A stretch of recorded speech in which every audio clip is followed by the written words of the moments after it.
Hello बच्चों, इस video में हम लोग देखने वाले हैं Rutherford nuclear model of atom. Rutherford nuclear model of atom. इससे पहले हम लोगों ने थॉमसन मॉडल पढ़ा है।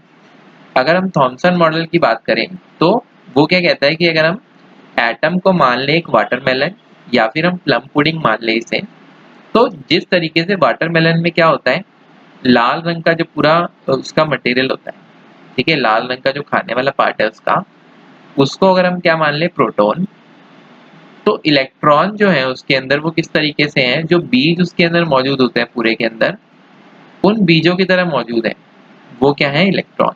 इस तरीके से क्या है, डिस्ट्रीब्यूटेड है, और जो नेगेटिव और पॉजिटिव चार्ज है वो सेटल हो रहे हैं। ठीक है, अब प्रॉब्लम देखिए कब आती है, जब रदरफोर्ड अपना एक्सपेरिमेंट परफॉर्म करते हैं।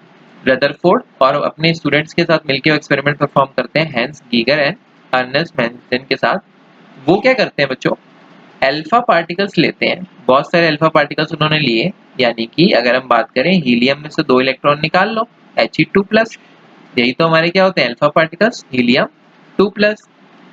तो ये जब क्या किया गया, इनकी बम्बार्डमेंट करवाई गई, इनकी बारिश करवाई गई, किसके ऊपर, एक बहुत ही पतली गोल्ड फॉइल के ऊपर। पतली कितनी पतली, अगर मैं बात करूं तो पतली इतनी कि 100 नैनोमीटर, 100 नैनोमीटर थिकनेस है बच्चों इसकी, सोचो कितनी पतली होगी ये। ठीक है, 100 नैनोमीटर थिकनेस वाली एक गोल्ड फॉइल हमने दी, और इस पे जब हमने क्या किया, अल्फा पार्टिकल्स की बम्बार्डमेंट करवाई, अल्फा पार्टिकल्स इस पे डाले गए, तो देखो हमें देखने को क्या मिला, हमें ये देखने को मिला कि most of the alpha particles जो हैं वो तो सीधे सीधे निकल गए। वो क्या हो गए, सीधे सीधे निकल गए, गोल्ड फॉइल से सीधे सीधे पास हो गए। अगर मान लो मैं यहाँ पे गोल्ड फॉइल बनाता हूँ, ये मान लो मेरी क्या है, गोल्ड फॉइल है, तो मोस्ट ऑफ द एटम क्या है, most of the helium alpha particles क्या है, सीधे सीधे यहाँ से निकल गए। कुछ क्या हुए, थोड़े थोड़े से एंगल पे क्या हुए, डिफ्लेक्ट हुए।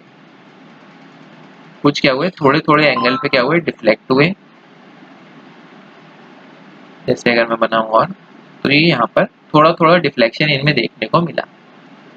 और अगर मैं बात करूं कि कितने पार्टिकल्स वापस गए, तो वापस जाने वाले जो पार्टिकल्स हैं उनकी संख्या कितनी थी बच्चों, 20,000 में से केवल एक पार्टिकल क्या हुआ, वापस गया।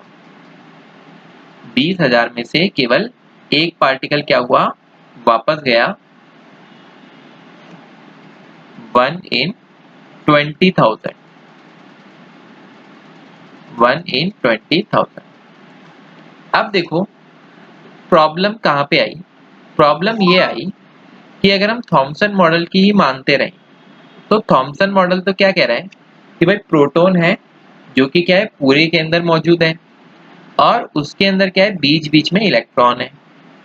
तो इस मॉडल की अगर आप मानोगे तो क्या होगा कि थोड़ी बहुत डिफ्लेक्शन हमें देखने को मिलनी चाहिए थी। हमें क्या मिलना चाहिए था कि भाई लगभग लगभग हर हीलियम के जो हम He2+ की बम्बार्डमेंट करवा रहे हैं, यानी अल्फा पार्टिकल्स की बम्बार्डमेंट करवा रहे हैं, तो थोड़ा थोड़ा डिफ्लेक्शन हमें देखने को मिलता। लेकिन ऐसा तो नहीं हुआ।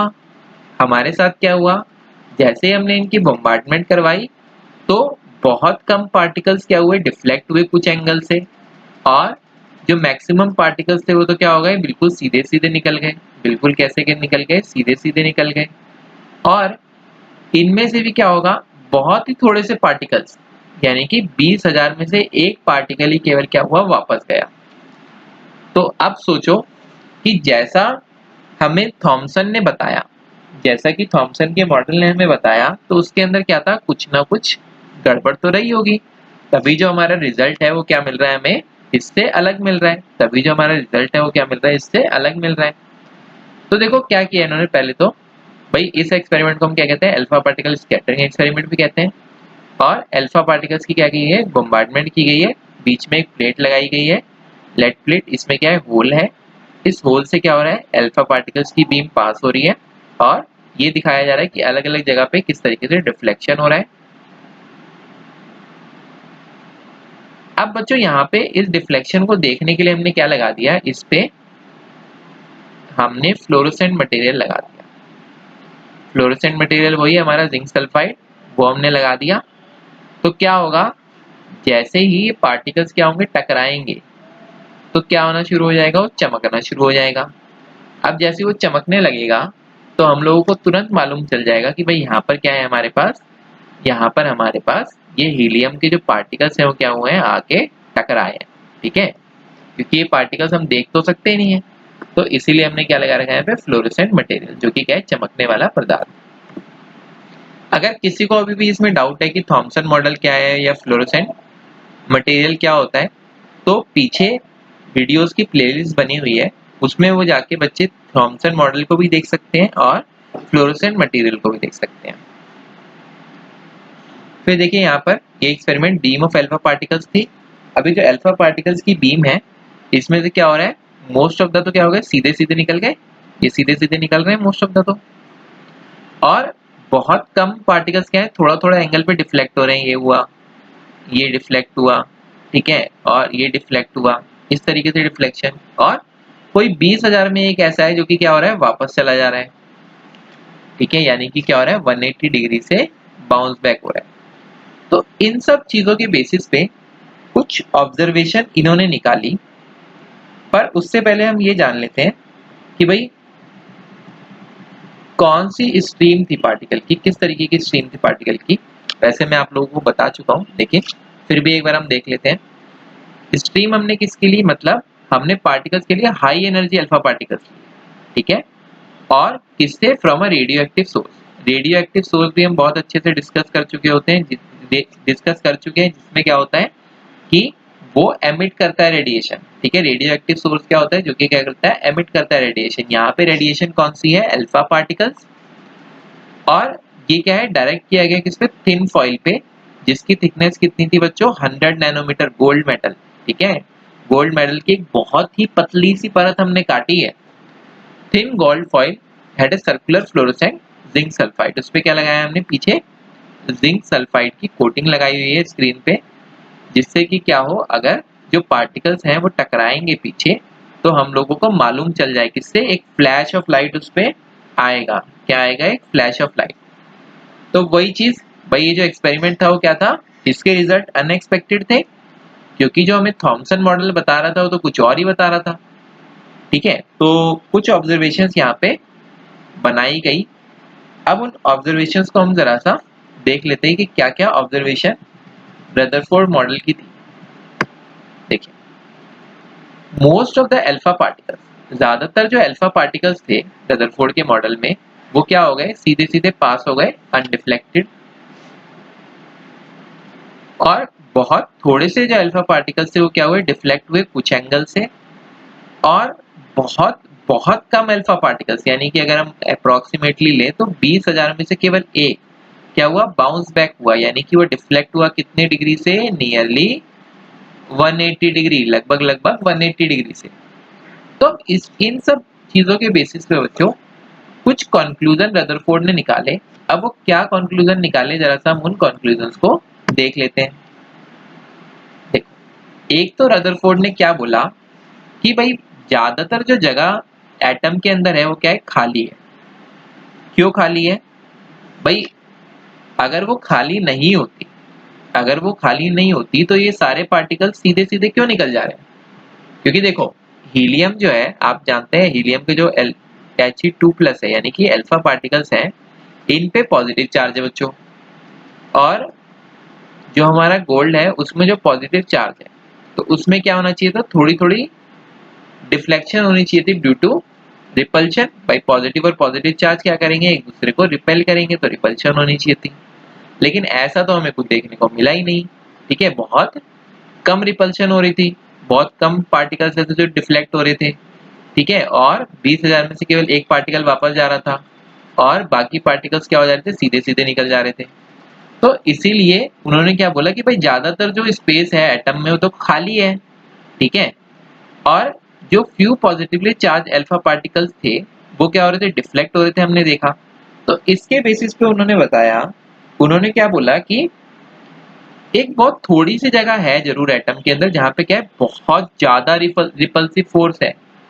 ठीक है, बहुत ज्यादा रिपल्सिव फोर्स है, showing that positive charge of atom is not spread through out the atom, कि भाई जो यहाँ पे पॉजिटिव चार्ज है वो पूरे पूरे एटम के अंदर नहीं है जैसा हम सोच रहे थे, बल्कि ये तो क्या है, कंसंट्रेटेड है छोटी सी जगह में। ठीक है, ये क्या है, कंसंट्रेटेड है किसके अंदर, छोटी सी जगह में, जिसको हमने क्या बोला, पॉजिटिवली चार्ज अल्फा।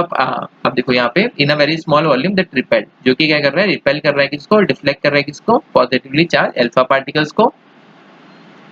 ठीक है, जो कैलकुलेशंस फिर अब अपने एक्सपेरिमेंट के बेसिस पे रदरफोर्ड ने कुछ कंक्लूजन ड्रॉ किए।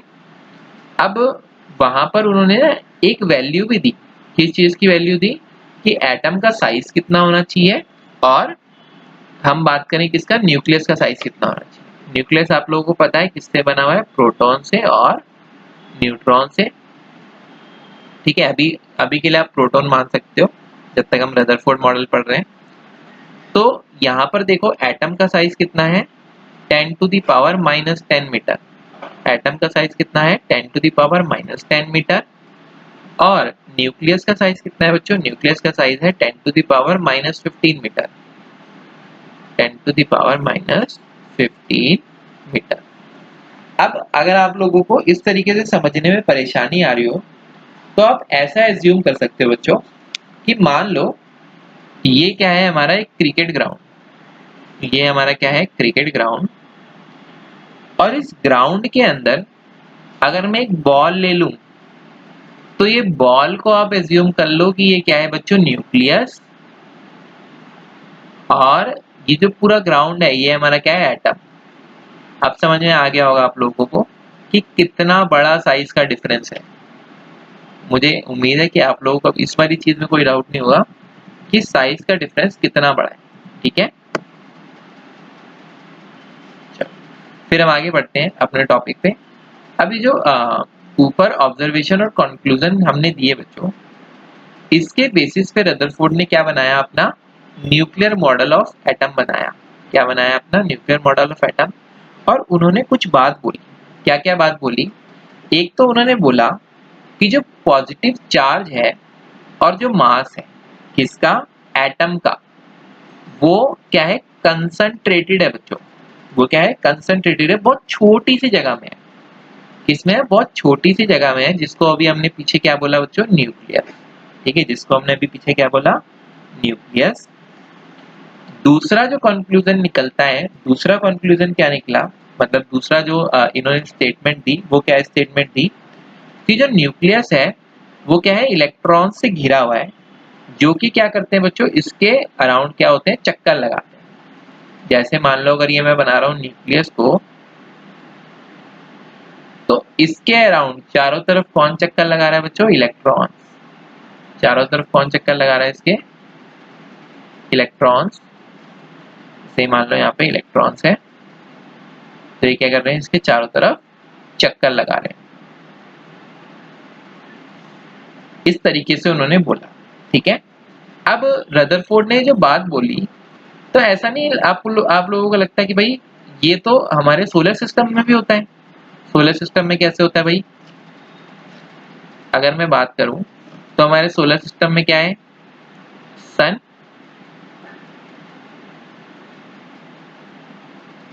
ठीक है, सन क्या है, बीच में है। डार्क कर लेते हैं जरा सन को। ठीक है ना, सन लगना चाहिए।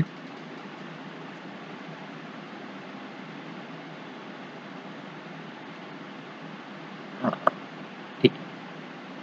तो अब सन को हमने क्या कर लिया, डार्क कर लिया। फिर इसके चारों तरफ अगर मैं किसको बनाऊं, प्लैनेट्स को, ऑर्बिट बना रहा हूं प्लैनेट्स की, तो क्या करेंगे, इसमें प्लैनेट घूमेंगे। ठीक है, अभी एक ही प्लैनेट हम ले लेते हैं। ये प्लैनेट क्या हो रहे हैं, इधर घूम रहे हैं। अब बच्चों जब इसके अंदर अराउंड क्या हो रहा है, प्लैनेट घूम रहे हैं, तो प्लैनेट भी तो ऐसे घूम रहे हैं, जैसे मान लो इसको एज्यूम कर लो कि भाई ये न्यूक्लियस है।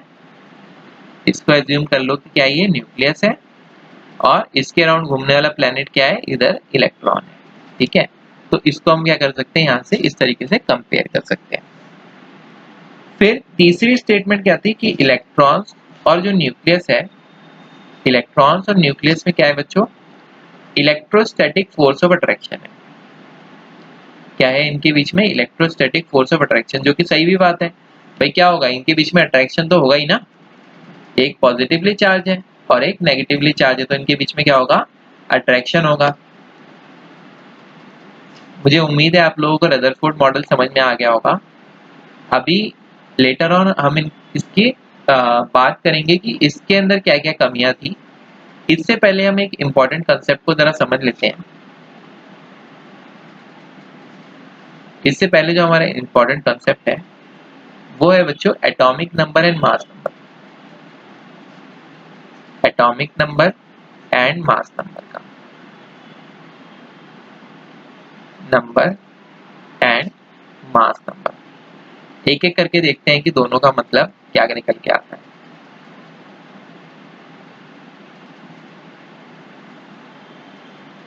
अगर मैं बात करता हूं बच्चों किसकी? एटॉमिक नंबर की। एटॉमिक नंबर, तो ये एटॉमिक नंबर क्या है? एटॉमिक नंबर है बच्चों number of proton. Atomic number क्या है? नंबर ऑफ प्रोटॉन्स के इक्वल होता है। अगर मैं बोलूं कि मेरे को एटॉमिक नंबर बताओ किसी का भी, जैसे अगर मैं पूछ लेता हूँ हाइड्रोजन एटम का एटॉमिक नंबर बताओ, तो उसके अंदर प्रोटॉन का नंबर कितना है बच्चों? 1। तो हम क्या बोलेंगे? एटॉमिक नंबर हाइड्रोजन का कितना है बच्चों? 1। ठीक है, अभी 1 को मैं मिटा देता हूँ, ये मैंने आपको समझाने के लिए बताया, क्योंकि डिपेंडिंग ऑन कि भाई कौन सा एटम है क्या हो सकता है, बदल सकता है। अब देखो ये जो नंबर ऑफ प्रोटॉन्स है ये किसके बराबर होता है बच्चों? नंबर ऑफ इलेक्ट्रॉन्स के बराबर होता है। ये किसके बराबर होता है? नंबर ऑफ इलेक्ट्रॉन्स के बराबर होता है। लेकिन इलेक्ट्रॉन्स के लिए जब हम बात करते हैं तो एक कंडीशन हमारे पास जरूर जुड़ जाती है, और वो कंडीशन क्या है? Number of electrons in neutral atom. Neutral atom क्यों जरूरी है स्टेटमेंट? देखो अभी तक तो देखो क्या था, हाइड्रोजन के अंदर एक प्रोटॉन था एक इलेक्ट्रॉन था। लेकिन अगर मैं क्या कर लूं, हाइड्रोजन में से एक इलेक्ट्रॉन निकाल लूं, यानी कि इसको अगर मैं बना दूं H प्लस, प्लस में इलेक्ट्रॉन बाहर निकल गया, तो अगर मैं आपसे पूछूंगा एटॉमिक नंबर, और आप एटॉमिक नंबर किसके बेसिस पे बता रहे होंगे? नंबर ऑफ इलेक्ट्रॉन्स के बेसिस पे, तो आप क्या बताओगे एटॉमिक नंबर? आप एटॉमिक नंबर मुझे बताओगे कि सर 0 होता है। आप मुझे एटॉमिक नंबर कितना बताओगे कि सर 0 होता है। पर आपको पता है कि हाइड्रोजन का एटॉमिक नंबर 0 तो नहीं है, तो इसलिए क्या हो सकता है? गलती होने के चांसेस हैं। ठीक है, तो नंबर ऑफ इलेक्ट्रॉन्स के बेसिस पे हम बात केवल तब कर पाएंगे जब क्या हो? न्यूट्रल एटम हो। अगर न्यूट्रल एटम नहीं हो तो नंबर ऑफ इलेक्ट्रॉन्स के बेसिस पे तब अगर हम बात कर देंगे तो फिर क्या हो जाएगी? गड़बड़ हो जाएगी। फिर हमारा आता है क्या? Mass number. मास नंबर, अब मास नंबर क्या है बच्चों? मास नंबर होता है number of protons. Mass number होता है क्या? Number of protons plus number of neutrons. Number of protons plus number of neutrons जो कि एक एटम के अंदर क्या है? प्रेजेंट है। चलो अब इनको डिनोट भी देख लेते हैं किस तरीके से करते हैं। एटॉमिक नंबर को हम डिनोट करते हैं बच्चों Z से, और मास नंबर को हम डिनोट करते हैं A से। अब अगर मान लो कि मैंने किसी एलिमेंट को या किसी एटम को डिनोट किया किससे? X से। किससे डिनोट किया? X से। तो किस तरीके से मैं एटॉमिक नंबर और मास नंबर को लिखूंगा? मैं एटॉमिक नंबर को क्या लिखूंगा? नीचे लिखूंगा, यानी Z। Z क्या आ गया? नीचे, सुपर स्क्रिप्ट में लेफ्ट साइड में। ठीक है, और मास नंबर को मैं कहाँ लिखूंगा? ये क्या हो गया मेरा? सबस्क्रिप्ट में लेफ्ट साइड में नीचे की तरफ, और ये मेरा क्या हो गया? सुपर स्क्रिप्ट ऊपर की तरफ। ठीक है, और किस साइड में? Left side. तो ये मेरा क्या है? Mass number. ये है मेरा क्या? Mass number. और ये है मेरा क्या? Atomic number. उम्मीद है ये वाली बात आप लोगों को क्लियर हुई होगी, क्योंकि ये वाली बात जब तक क्लियर नहीं होगी तो हम लोग तब तक आइसोटोप आइसोबार को ठीक तरीके से समझ नहीं सकते। ठीक है, चलो इसके बाद हम देखते हैं कि आइसोबार क्या होता है बच्चों, और आइसोटोप क्या होता है। बहुत सिंपल सा कंसेप्ट है, बस आप लोगों को यही यहाँ तक ही समझना था कि भाई एटॉमिक नंबर मास नंबर क्या होता है, किस तरीके से इसको डिनोट करते हैं। अब आइसोबार का जो कंसेप्ट है आप लोगों को एक बार में समझ में आएगा कि आइसोबार क्या होते हैं। देखो आइसो का मतलब होता है बच्चों सेम, आइसो का मतलब होता है सेम, और बार का मतलब होता है मास, बार का मतलब होता है मास। तो अगर मैं बात करूं कार्बन की तो C6, कार्बन एक फॉर्म में एग्जिस्ट करता है C614, ठीक है, कार्बन एक फॉर्म में एग्जिस्ट करता है जिसको हम क्या बोलते हैं C614, जहाँ पे एटॉमिक नंबर क्या होता है 6 और मास नंबर क्या होता है 14, ठीक है। दूसरा अगर मैं नाइट्रोजन की बात करूं तो नाइट्रोजन का क्या होता है एटॉमिक नंबर बच्चों 7, और इसका मास नंबर कितना हो जाएगा 14, ठीक है। अब ये मत कहना कि सर कार्बन तो 6C12 होता है, वो भी होता है, लेकिन कार्बन क्या होता है 3 फॉर्म में एग्जिस्ट करता है, कार्बन 613, ठीक है, और C614, इस तरीके से कार्बन क्या होता है 3 फॉर्म में एग्जिस्ट करता है। तो आइसोबार क्या होते हैं बच्चों सेम मास, जिनका मास क्या होता है सेम होता है, यानी कि मास नंबर सेम है। देखो मास नंबर दोनों का सेम है, मास नंबर दोनों का सेम है। कार्बन का मास कितना है 14, नाइट्रोजन का मास कितना है 14, ठीक है, दोनों का मास नंबर क्या है बच्चों सेम है, दोनों का मास नंबर क्या है सेम है। तो आइसोबार के लिए हम बोल सकते हैं सेम मास नंबर बट, लेकिन एटॉमिक नंबर जरा देखो यहाँ पे, एक का 6 है एक का 7 है, बट डिफरेंट एटॉमिक नंबर, लेकिन एटॉमिक नंबर बच्चों क्या हो गया इनका डिफरेंट हो गया, डिफरेंट एटॉमिक नंबर।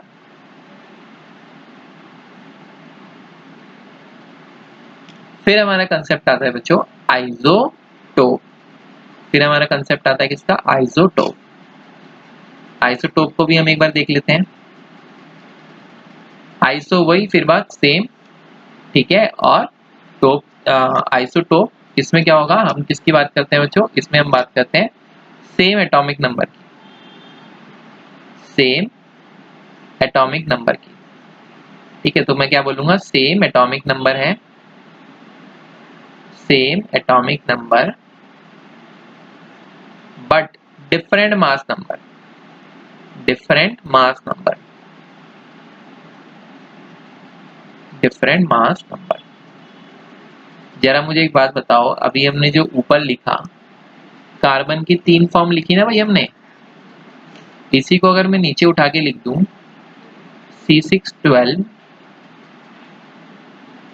C613 और C614, देखो सब में एटॉमिक नंबर सेम है, एटॉमिक नंबर सब में क्या है सेम है, एटॉमिक नंबर कितना है सब में, एटॉमिक नंबर सब में एटॉमिक नंबर है बच्चों 6। वहीं अगर मैं बात करता हूं किसकी मास नंबर की, तो मास नंबर को जरा ध्यान से देखो, मास नंबर कितना है, पहले में 12, दूसरे में 13, और तीसरे में कितना है 14, ठीक है। तो क्या हो रहा है मास नंबर यहाँ पे बदल रहा है, इसीलिए हम इसको क्या बोलते हैं आइसोटोप, जहाँ पे क्या होता है एटॉमिक नंबर सेम रहता है लेकिन मास नंबर क्या हो जाता है अलग हो जाता है। आइसोबार जहाँ पे मास नंबर तो क्या होता है सेम रहता है और एटॉमिक नंबर क्या हो जाता है अलग हो जाता है।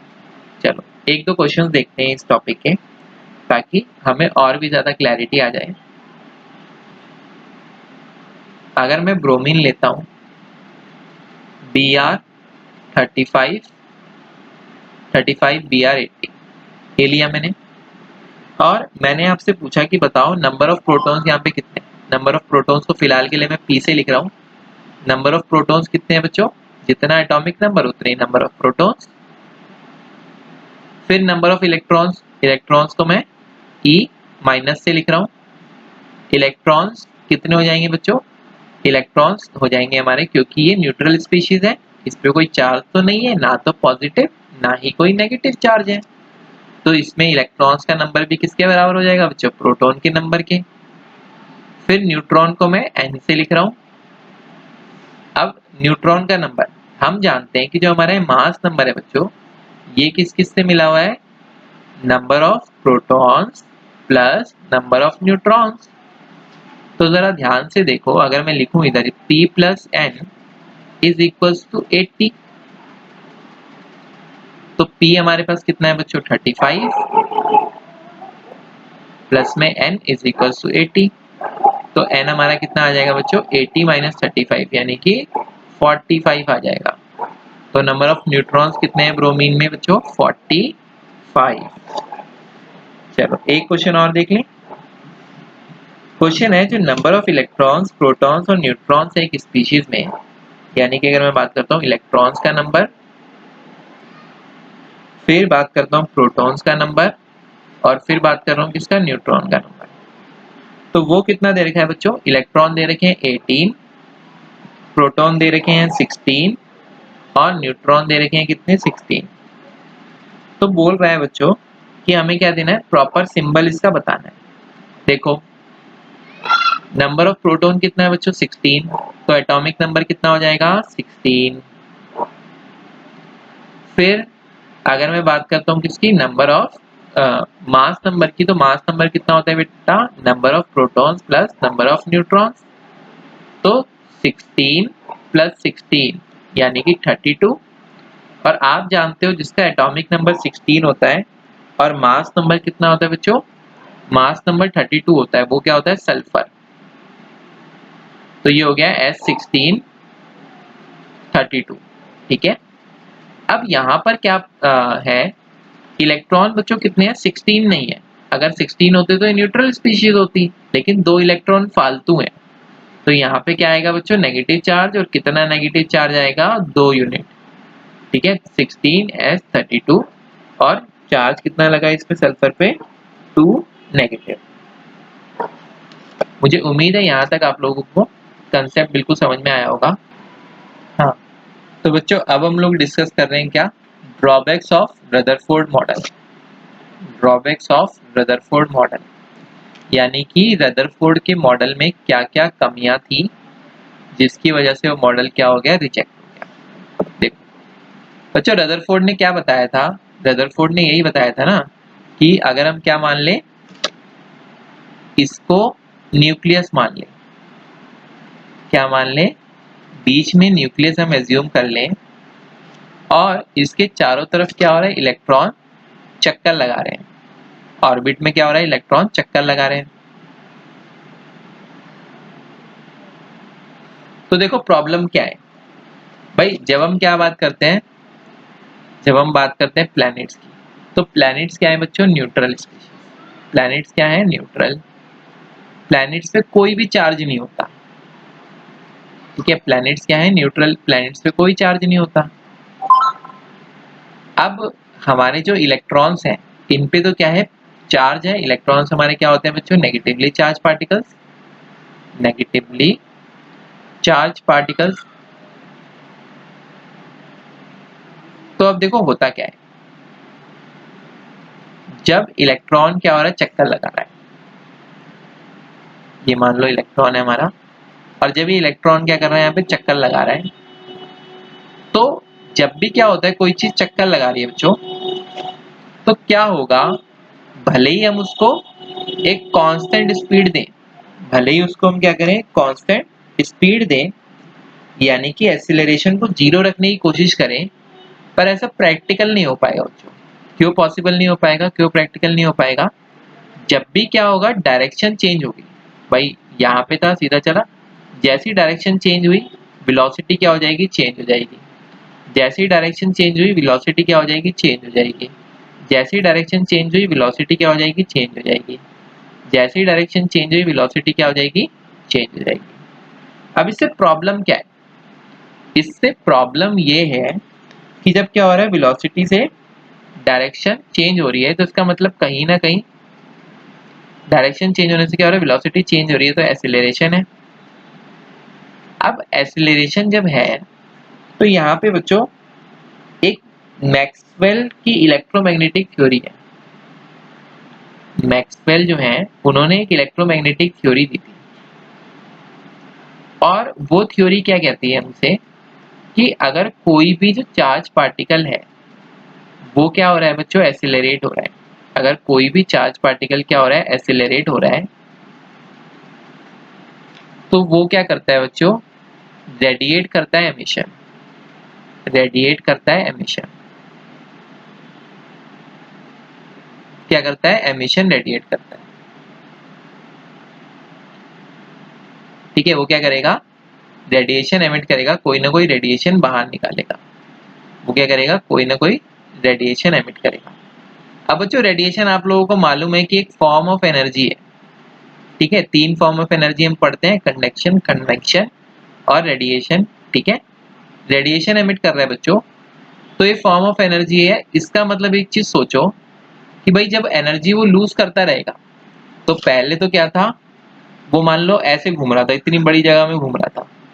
फिर एक समय आएगा कि धीरे धीरे इसकी ऑर्बिट क्या होती जाएगी बच्चों, छोटी होती जाएगी, फिर और छोटी होगी। भाई ताकत लगती है ना घूमने में भी, और छोटी होगी। और एक समय ऐसा आएगा बच्चों कि ये जो न्यूक्लियस है ये इसी के अंदर गिर जाएगा। ये क्या हो जाएगा, न्यूक्लियस के अंदर ही गिर जाएगा, फॉल हो जाएगा। और ये स्टडीज हमारी बताती हैं कि इस तरीके से अगर चलता रहा तो एक चार्ज पार्टिकल को यानी इलेक्ट्रॉन को गिरने में न्यूक्लियस के अंदर 10⁻⁻8 सेकंड लगेंगे।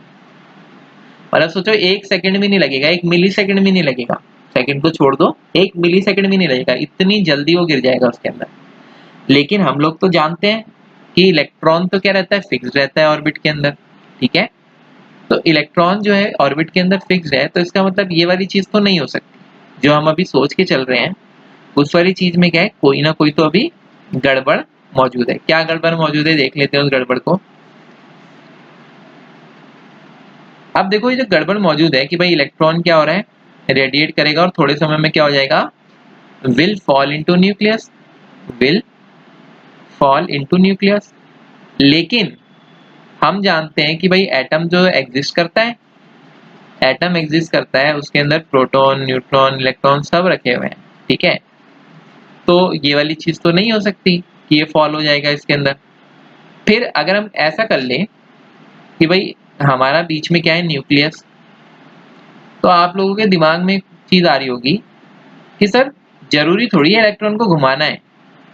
भाई ऐसा मान लेते हैं हम, ये ऑर्बिट है कोई, उसमें इलेक्ट्रॉन बैठा हुआ है अपना आराम से, क्या दिक्कत है। तो बच्चों वापस से सोचो, अगर इलेक्ट्रॉन इस तरीके से बैठा हुआ होगा तो क्या हो जाएगा, इसके अंदर वापस नहीं गिर जाएगा भाई। क्या हो जाएगा, ये तो वैसा वाला ही मॉडल बन जाएगा जो थॉमसन ने मॉडल बनाया था, क्योंकि ये जो न्यूक्लियस है हमारा, इसमें पॉजिटिव चार्ज है ही। ये क्या कर लेगा बच्चों, इसको इलेक्ट्रॉन को अट्रैक्ट कर लेगा, तो ये वापस से हमारा क्या बन जाएगा, थॉमसन मॉडल बन जाएगा। ठीक है, हम बनाने तो क्या गए, थॉमसन मॉडल से आगे जाने गए कि भाई थॉमसन मॉडल में कमियां थी, पर हमें पता लग रहा है कि वापस से हम किस में आ गए, थॉमसन मॉडल में ही आ गए। ठीक है, तो इसलिए फिर हम लोगों को क्या करना पड़ेगा, दोबारा इस चीज को सोचना पड़ेगा। और इस चीज के एक्सप्लेनेशन के लिए फिर एक साइंटिस्ट आए, उन्होंने ये बताया कि जो ऑर्बिट होती है बच्चों, ये ऑर्बिट क्या होती है, फिक्स होती है। ऑर्बिट क्या है, जैसे कि हर एक प्लेनेट की ऑर्बिट होती है ना, वो चक्कर लगाता है जब सन के अराउंड। ठीक है, या फिर किसी स्टार के अराउंड जब प्लेनेट चक्कर लगाते हैं, तो उनकी क्या होती है, फिक्स्ड ऑर्बिट होती है। इसी तरीके से जो इलेक्ट्रॉन घूमते हैं उसमें क्या होती है, उनकी फिक्स्ड ऑर्बिट होती है, और वो उस ऑर्बिट से नीचे नहीं जा सकते, वो उस ऑर्बिट से नीचे नहीं जा सकते। ये देखो, ये थॉमसन मॉडल था, तो अब वापस थॉमसन मॉडल पे थोड़ी आना है हमें। ठीक है, तो ये उस ऑर्बिट से नीचे नहीं आ सकते, तो इसीलिए हमें जरूरत पड़ी किसकी, एक नए मॉडल की, जो कि बोर ने दिया, बोर्स मॉडल। काफी पॉपुलर मॉडल है अपने टाइम का। इस मॉडल को हम नेक्स्ट क्लास में डिस्कस करेंगे कि बोर्स मॉडल क्या होता है।